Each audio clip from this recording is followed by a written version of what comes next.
Les vraies voix Sud Radio, 17h-20h, Philippe David, Cécile de Ménibus. Ouais. On vous souhaite la bienvenue, 17h19, les vraies voix ce soir avec vous, Philippe Bilger, Françoise Degois, Anne Mansouret. Vos appels 0826 300 300. On est ensemble jusqu'à 20h. Tout de suite, le scandale des VV. Les vraies voix Sud Radio. Violence urbaine, émeute.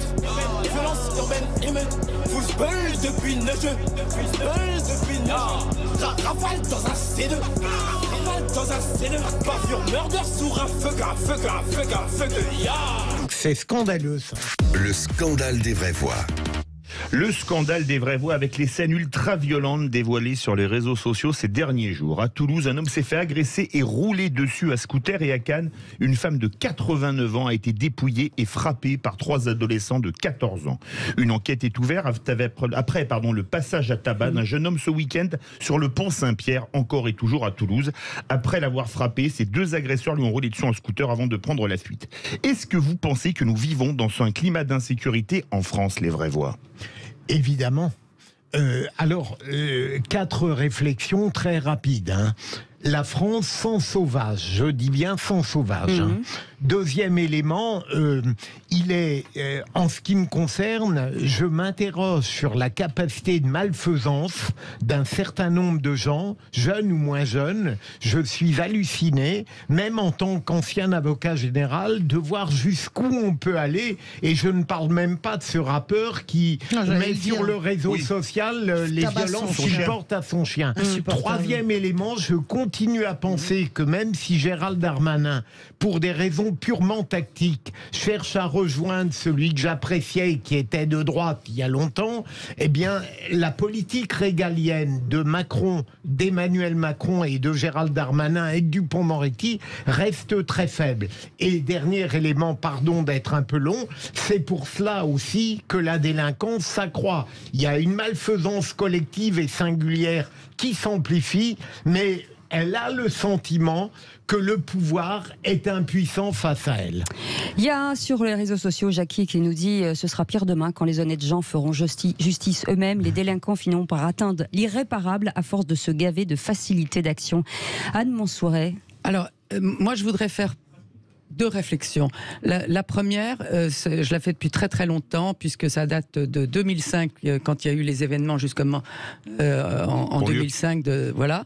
Et j'ai le sentiment que on a vu arriver quand même dans la jeunesse, ce qu'on appelle la jeunesse, des jeunes gens et parfois des jeunes filles qui n'avaient pas les structures, les interdits, les structures morales que l'on avait dans la génération précédente. Pour toutes sortes de raisons, à commencer par des problèmes culturels. Philippe parlait d'ensauvagement.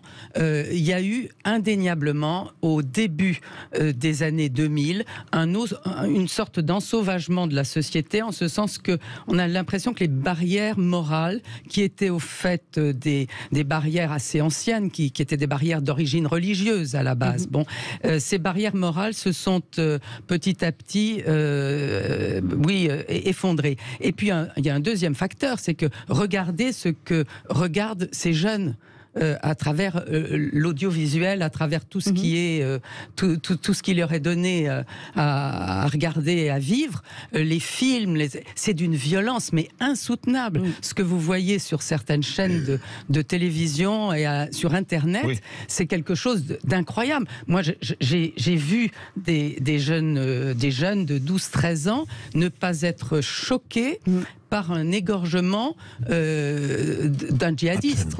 Et il n'était pas choqué plus que ça. Françoise Degois, hier on avait une assistante maternelle au téléphone qui nous disait que dès 3 ans ou 4 ans, les enfants se disaient « je vais te tuer entre eux ». Est-ce que là n'est pas déjà le problème Je voudrais juste, j'entends, je ne vais pas du tout nier moi qu'il y a une dégradation en tout cas des relations sociales. Ça va de ces choses très spectaculaires à comment dirais-je, les impolitesses au quotidien. Je voudrais dire également, moi j'ai été frappé l'autre soir, j'étais avec des amis, on dînait à Anguien au bord du lac dans un truc très sympa. Françoise Degois a des amis, je te le dis. Et elle va à Anguien, c'est la gauche caviar. Non, pas du tout.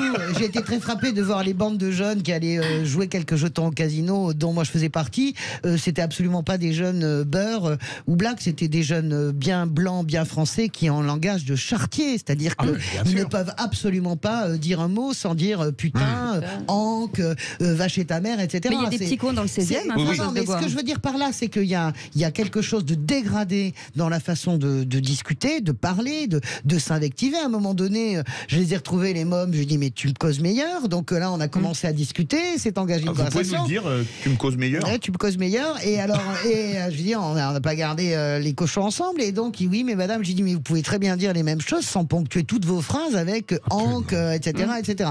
C'est des tics de langage. Je veux dire par là que je crois que les réseaux sociaux accentuent aussi ce sentiment d'hyper-violence. S'il n'y avait pas les réseaux sociaux, je crois que c'est une réalité. Je crois qu'il y a une minorité de mômes qui sont absolument effrayants, effarants.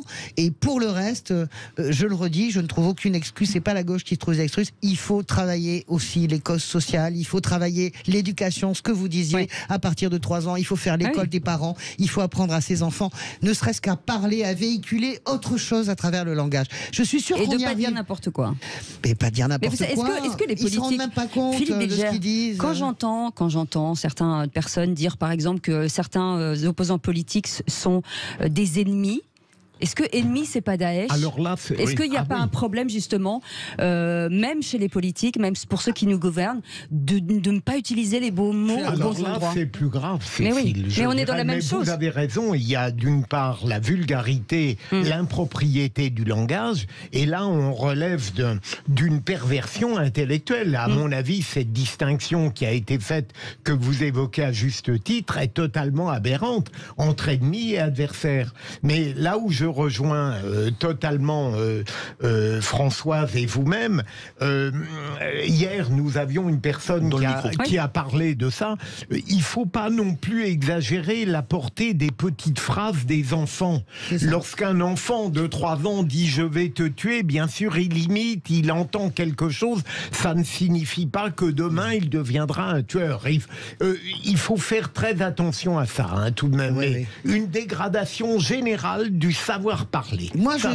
Pour moi, c'est essentiel. À commencer par les politiques. Et voilà. Et vous posez une très bonne question. Je pense que quand Emmanuel Macron dit j'emmerde les non-vaccinés, c'est une dérive de langage. Quand Sarkozy dit casse-toi pauvre con, c'est une dérive de langage. Je pense que la dérive, l'exemple, le président Mao disait toujours le poisson pourri par la tête. Mais la réalité, c'est l'exemple vient d'en haut. C'est tout à fait simple. Et je trouve que les politiques se dégradent eux-mêmes.